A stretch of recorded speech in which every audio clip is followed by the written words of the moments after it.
महाविकास आघाडीला खूप मोठं यश मिळालेलं आहे। खरं म्हणजे जनतेनं ज्या पद्धतीनं देशाच्या पातळीवरचं जे राजकारण आहे त्याच्या विरुद्ध सुद्धा आपलं मत नोंदवलं आहे।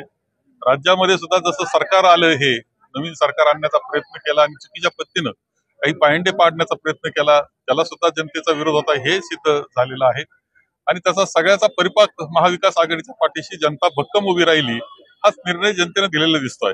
नाही, शिर्डीचा विजय आमचा भाऊसाहेब वागचौरे एक कार्यकर्ता म्हणून लोकांमध्ये राहणारा कार्यकर्ता होता। जरी खासदार नव्हते तरी संपर्क त्यांनी तुटू दिला नाही आणि आमच्या सर्व कार्यकर्त्यांनी खूप चांगलं काम हे या मतदारसंघामध्ये केलं आणि त्याचा तो विजय त्यांचा आहे। सगळ्यांनी केलं महाविकास आघाडी म्हणून।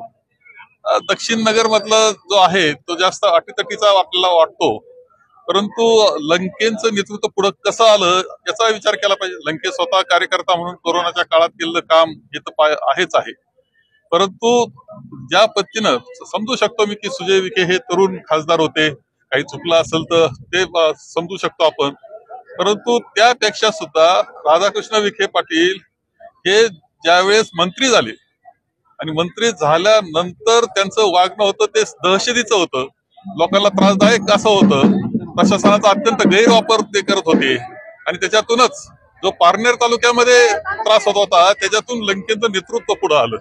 ते सर्व तालुक्यांमध्ये माहिती झाले, ते फिरले त्यामध्ये आणि त्यांच्या या दहशतीच्या वातावरणामधून चुकीच्या पद्धतीनं प्रशासन चालवण्याच्या पद्धतीमुळं सरकार म्हणून दहशत निर्माण करायला गेले ते, पण तो पर्यायानं एक नेतृत्व पुढे आलं आणि पराभवाला सामोरं जावं लागलं त्यांना, ही वस्तुस्थिती आहे।